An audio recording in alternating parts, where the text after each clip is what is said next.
Border Gavaskar trophy में विराट कोहली की असफलता को देखने के बाद अगर आप ये सोच रहे हैं कि वो संन्यास ले लेंगे तो आप गलत हैं, क्योंकि ऐसा करने का उनका कोई भी इरादा नहीं है। ऐसा हम नहीं बल्कि रिपोर्ट्स कह रही हैं, जिसके हवाले से ये दावा किया गया है कि उनका रिटायरमेंट लेने का कोई मूड नहीं है। ऐसे में सवाल यह है कि अगर अभी नहीं तो कब विराट कोहली आखिर कब रिटायर होंगे। अब सवाल जवाब इसलिए भी जरूरी बन गया है क्योंकि बात सिर्फ बॉर्डर गावस्कर ट्रॉफी में उनकी नाकामी की नहीं है, बल्कि बीते पूरे साल में इंटरनेशनल क्रिकेट में विराट कोहली ने ज्यादातर मौकों पर निराश किया है।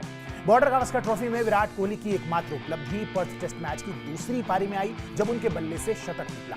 उस शतक के साथ उन्होंने 9 पारियों में 23.75 की खराब औसत के साथ 190 रन बनाए, यानी कि बाकी की 8 पारियों में वो कुछ भी नहीं कर सके, जिसका नतीजा ये रहा कि उनके लिए 200 रन की दहलीज को लांघना भी इस पूरी सीरीज में, जो कि बहुत लंबी थी, 5 टेस्ट मैचों की थी, मुश्किल हो गया।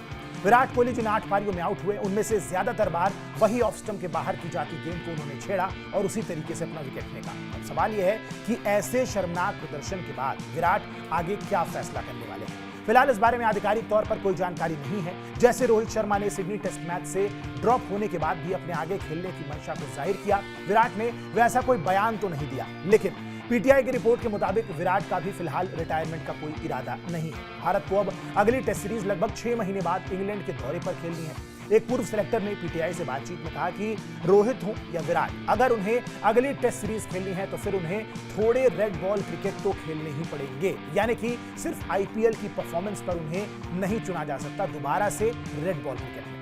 विराट कोहली ने 2012 से, जबकि रोहित शर्मा ने 2015 से अपने स्टेट के लिए रेड बॉल क्रिकेट नहीं खेला है। रणजी ट्रॉफी में अगले सीजन की शुरुआत फरवरी 2025 से हो रही है, जिसकी तारीखें इंग्लैंड के खिलाफ व्हाइट बॉल सीरीज से क्लैश हो रही है। हालांकि ऐसा कहा जा रहा है कि रोहित, बुमराह और विराट उस सीरीज में नहीं खेलेंगे। अगर ऐसा होता है तो फिर क्या विराट कोहली और रोहित शर्मा जाकर रणजी खेलेंगे, ये एक बड़ा सवाल होगा। अगर दोनों रणजी मैच भी छोड़ देते हैं तो फिर इंग्लैंड के खिलाफ टेस्ट सीरीज से पहले इंडिया ए के लिए कम से कम मुकाबले तो खेलने ही पड़ेंगे। हालांकि उसकी तारीखों में भी आईपीएल 2025 की तारीखें क्लैश करती नजर आ रही हैं। अब सवाल यही है कि भैया आईपीएल के सामने डोमेस्टिक क्रिकेट या इंडिया ए के लिए खेलना, ये बड़ी बात होगी।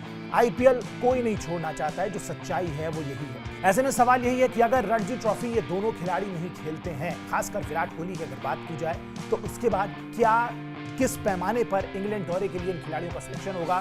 क्या इतने खराब प्रदर्शन, पूरे साल भर खराब प्रदर्शन करने के बाद भी क्या इनको प्रायोरिटी दी जाएगी इंग्लैंड के उस दौरे पर, ये बड़ा सवाल रहेगा। बहरहाल इस पर आप क्या सोचते हैं, आपकी क्या प्रतिक्रिया है, आपकी क्या राय है, कमेंट बॉक्स में जरूर बताइएगा। बाकी स्पोर्ट्स की दुनिया की तमाम बड़ी खबरों के लिए सब्सक्राइब कीजिए स्पोर्ट्स टाइम। नमस्कार।